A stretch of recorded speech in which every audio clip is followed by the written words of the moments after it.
so many incredible mix tutorials here on YouTube. I have a bunch on my channel, but there's one thing that just about all of them seem to leave out.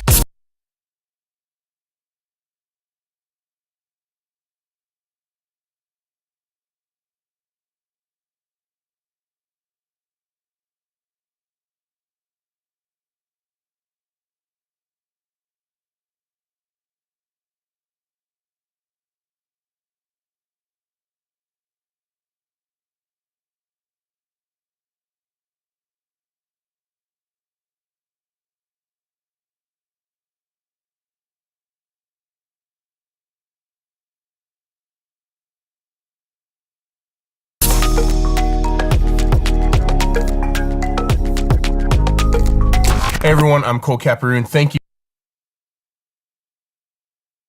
Oh, okay, sorry. My mic was off, and my Stream Deck is lying to me. So, this is just talking about, you usually get these clickbait titles. It'll be a guy with a surprised face, and it's like, there's a secret, and they'll give you part of it in the title. It'll just be clickbait. I don't know how bad this guy is. I think I did like some video with him on before, but this one's called Secret Mix Tutorials Never Tell You This. That was the thumbnail anyway. And we already got a see me after the commercial break thing, so 10 seconds gone. It's not too far, and it's less than 8 minutes, which I think is short for the YouTube algorithm. I think most of these guys will string you around for 20 minutes, so you could get done in 30 seconds. But again, like, it's just this clickbait culture just drives me nuts. And, we got another trucker hat beardo. I don't know how many of these are on this channel, but let's see what we got going here. Thank you for stopping by for another video. Now, sometime about like 12 years ago, I was obsessed with a whole bunch of these records coming out. There was like this assembly line of people working on these records where it was Howard Benson producing, Chris Lord-Alge mixing, and Ted Jensen mastering. And it just seemed like it was the dream team to me, because every single thing they touched together I thought was absolutely incredible. The best that all the music industry had to offer at the time. Now, at this point, I was almost a decade into making records myself, tracking, mixing, and I was sending stuff out to master, but also mastering myself. And I was just struggling. I was constantly like, how do they make these records sound that good, that perfect? Well, I saw that Chris Lord-Alge was doing a presentation at Sweetwater. This was my first trip to Sweetwater. So the question right now is, he's asking, how do giant production budgets sound good with giant productions compared to, he's talking about himself. Why don't his low budget productions sound as good as these super major, huge budget productions? And, I hate the saying you get what you pay for, because in the music industry, you can pay $5,000 for a mic preamp, and it's no better than the $50 mic preamp. So it's not always the best thing to do, but given a super insane budget, like hundreds or thousands of times the budget that he's talking about working with, there's a big difference in what you can get, potentially. 12 years ago. Now, at the time, it was about a 6-hour drive from where I lived, and I'm like, yep, anything that I could possibly do to get in the room with one of these three dudes and try to absorb anything that they had to say. So me and my buddy Brian, we drive to Sweetwater and we sit through Chris's presentation. Ended up chatting with him afterwards for a while, and like, it was the first time that I had met him. But there was... Yeah, this is actually cool. This is not a bad idea. This guy took his time, spent his effort to go and watch Chris Lord-Alge at a presentation. It's actually pretty cool, pretty smart.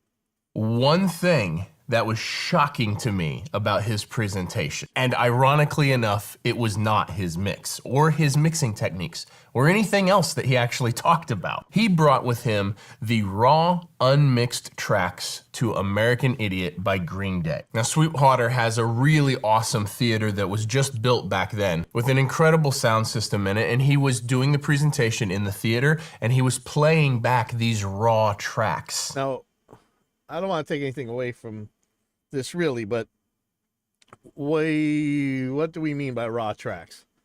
Was this an old reel-to-reel multi-track?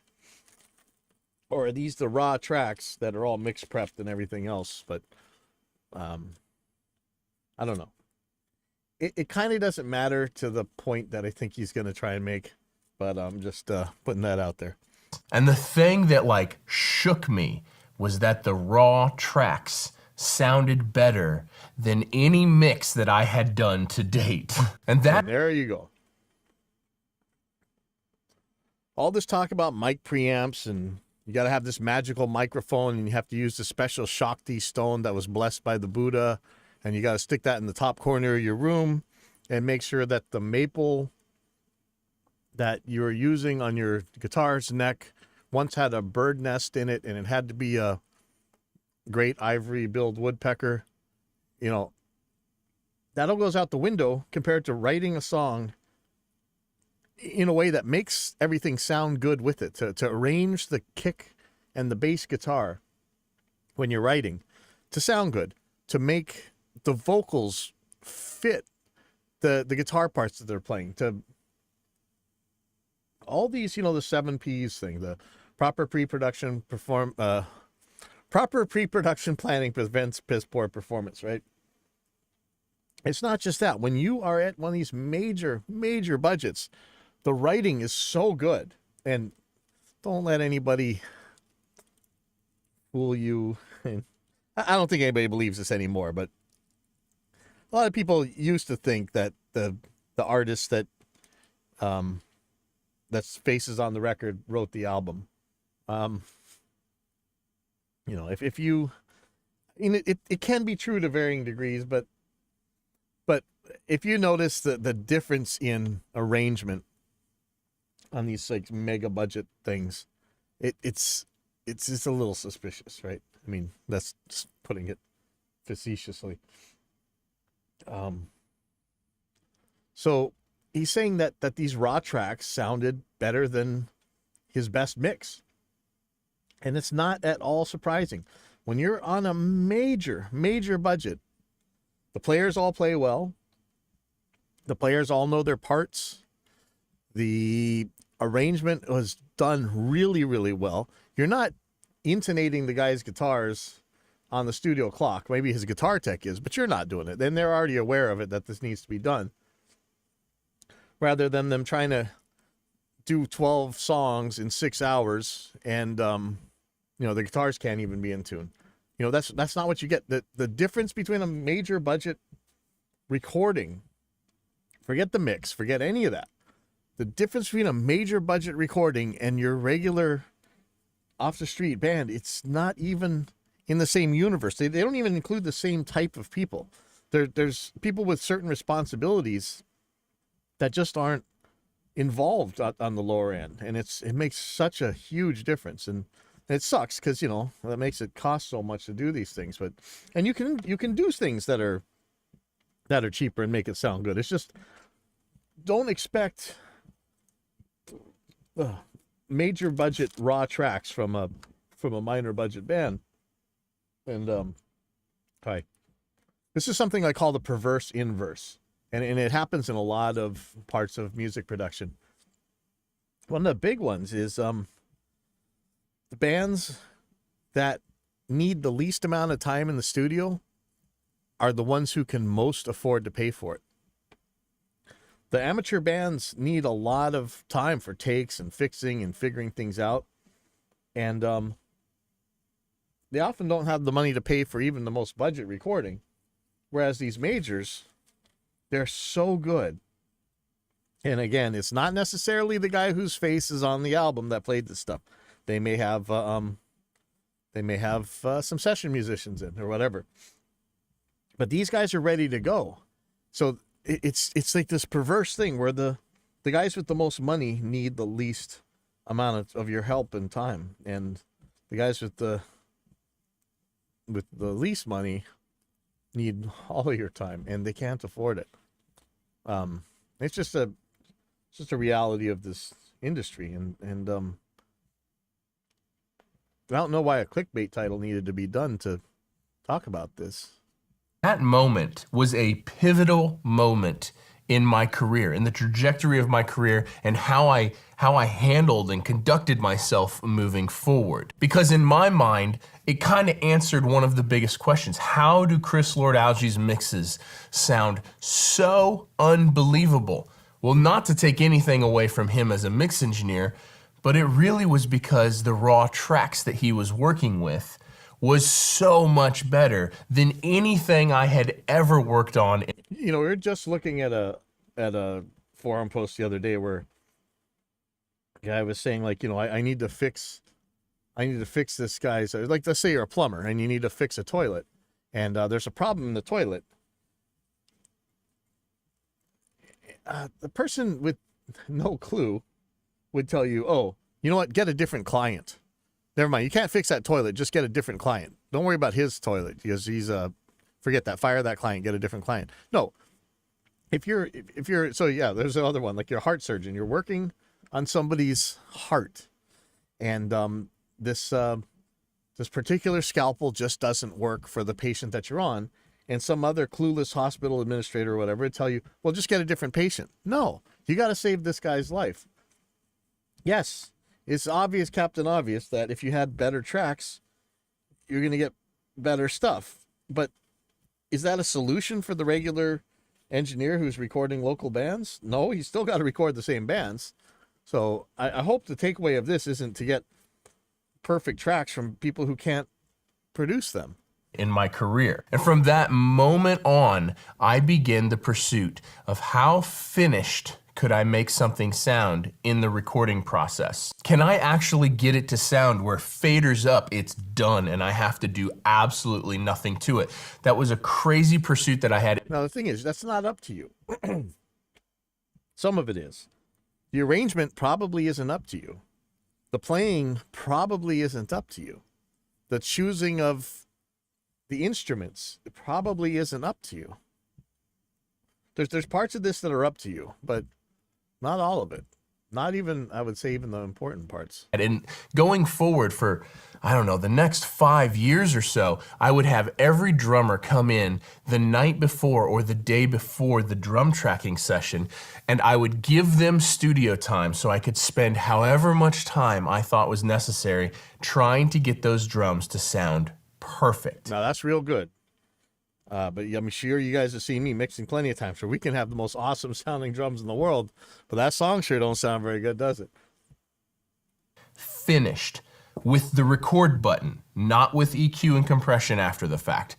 On the way into Pro Tools, can I get this to sound perfect and done? Now, obviously the same thing happened for, you know, all the other instruments, vocals and bass and keys and all the other things. I was trying to get finished sounding tracks that needed no more polishing. But drums was really the hardest one. Fast forward to today, I have made I don't know if you guys saw my tracking video the other night with the reggae band. To me, the drums is the actual easy part to do what he's talking about. That might not necessarily make it till the end of the mix. There's other things to worry about, but you know, the drum sounds we had coming in were killer. Like, just the faders up mix was awesome. But yeah. Many mix tutorials here on this channel, and there are literally millions of views on those mix tutorials, but something keeps popping up. People keep telling me that the tracks that I'm working on sound too good.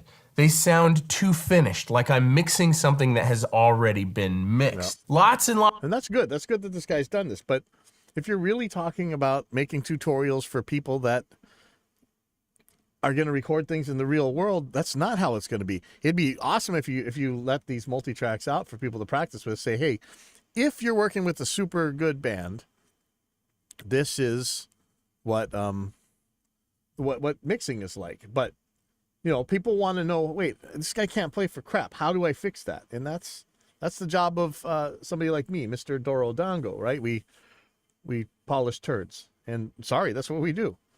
Lots of people are dropping comments going as far as to say, could you please mix something that sounds crappier so we could actually learn how to polish a turd? Yes, and guess what, dude? There are many a polished turd that has become iconic or has topped the charts. So it's not always perfect with the budget, guys, and it's important to know this stuff. And especially if you're working at the local level, it's extremely important to know how to do this stuff. So, sorry. And like I sympathize with this so much because it was such me like 12 years ago. But the problem is the emphasis. The emphasis shouldn't be on, can you show us how to mix crappier stuff? The emphasis should be on, how do I make my stuff sound finished? That's not up to you. Sorry. There's parts of this that are up to you, and there's parts of this that aren't. Again, you're not the one making the arrangement. You're not the one choosing the instruments. You're not the one playing the instruments. That it's not. Only some of this is up to you. I know this is a good point in theory, and I want to encourage it. You should be getting good sounds, coming into the box. But a lot of this stuff, it's irrelevant for the guys who are asking for the how to polish turds, because that's what they're going to have to deal with while in the tracking process. It's one of the greatest things that we have here in Nashville is unbelievable tracking engineers that stuff just sounds finished. I get stuff to mix from other producers around town, and I'm not gonna lie, there's times where I'm like faders up and I'm like, how do I not screw this up? What can I possibly add to this that's gonna make it better, because it sounds so incredible just faders up at Unity. And this is not really. Okay. What? There may be some like metal bands or whatever, maybe some jazz bands where you do put up that mix and you add some reverb and whatever, some final polish EQ on something, and then it's done. But for the vast majority of albums out there, there's gonna be like all these effects you want to put in and production tricks, samples and all kinds of other stuff. So this is kind of naive. I mean, and like if you're talking about country or whatever, where it's just the whole thing, the mix is the production. I mean, yeah, it's recorded well, but it's the sound of the crazy compression going on and everything else that makes the sound that you're after. It's nothing. It's not just making raw stuff that just do no harm stuff. No. All right. The thing that myself included, we never talk about in mix tutorials. But again, many people do. I do. We always talk about that. The 7 Ps, right? Proper pre-production planning prevents piss poor performance. Is that 7 or 6 or 8? I don't know. Depends how you count the Ps. But we talk about it all the time. People talk about it all the time. Like this is not some secret. That the real secret sauce of an incredible mix is actually with incredible sounding tracks, because you can only polish something so much. But if you're starting off with incredible source material, the potential for your mix is so much infinitely greater. This is just a reminder of that if you really want incredible mixes, you have to start with incredible tracks. And if you're not tracking it yourself, do everything in your power to help the producer, to help the tracking engineer get better sounding tracks. And if you are... It's not them, it's the band. I mean, it is them, but I mean, most of this stuff is the band. Are producing the stuff yourself, take the time, spend your own time experimenting, try to figure out how to get stuff to sound as best as you possibly can. Make sure the room that it's in sounds incredible. You know what? Okay, I'm just gonna say it. If they wrote it well and they're playing it well, you can go put a $50 or worse Radio Shack mic, or like the video I did with the pile drum kit mic. You can take El Cheapo junk microphones, set all the microphone preamps at some kind of low level so they don't clip, and the stuff's going to sound great. This is not that big of a deal. It's not, you don't got to be a genius to turn a mic preamp knob so that it comes in without it clipping. I mean, it's not, yes, you got to put the mics in the right place. It's not that hard. You know, we're making like it's all on the engineer. No, man. I mean, I would like it if people thought that, because I'd have more people come to me. But honestly, it's not that hard to get microphones in the correct place and hit the record button on the DAW or the tape machine or whatever. That's not hard. You really got to have the phenomenon you're talking about here, especially when you're talking about Green Day. You're talking about professional producers and writers and players, you know. Make sure the thing you're recording sounds incredible. The guitar tones, the drum tones, the drummer, like all of this stuff starts with the source. And yes, the microphones and the preamps and the compressors, those are obviously important.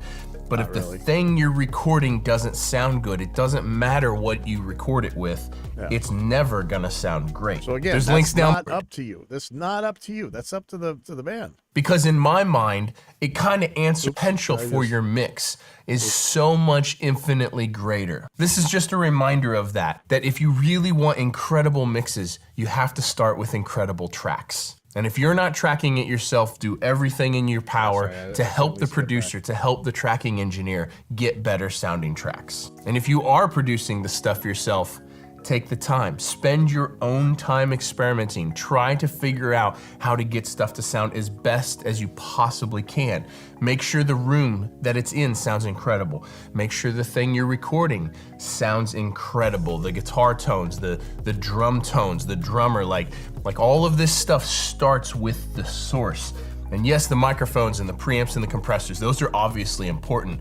But if the thing you're recording doesn't sound good, it doesn't matter what you record it with, it's never gonna sound great. I mean, it's a good policy to have. I've definitely been involved with polishing turds to an incredible level and to the point where it's all doable. There's links down below for everything that I use and all the compressors and preamps and all microphones and everything that I use. Go check those out if you want to see what I'm using on everything. Those links go to Sweetwater. Thank you, Sweetwater, for sponsoring this video. Anytime you need any piece of musical gear, you can hop on any one of my videos and click any one of the links and purchase anything that you need, and it really helps this channel out. So I appreciate you guys doing that very much. But I just wanted to make a quick one here and remind you guys that the source tracks, the material, how meticulously was something recorded? How great were the tones that we're capturing? That's actually the secret to incredible mixes. And it's not a secret. Everybody's known this since forever. You kind of tend to forget it when you watch a bunch of mixing tutorials, which I think is his point. This could have been a lot worse. This isn't that bad. I'm not thrilled to see more Beardos on here, but whatever. It was really cool that he went and drove over to the Sweetwater showroom to go take a look. That's cool. Anyways, I have stuff to do today, and I'll see you guys later.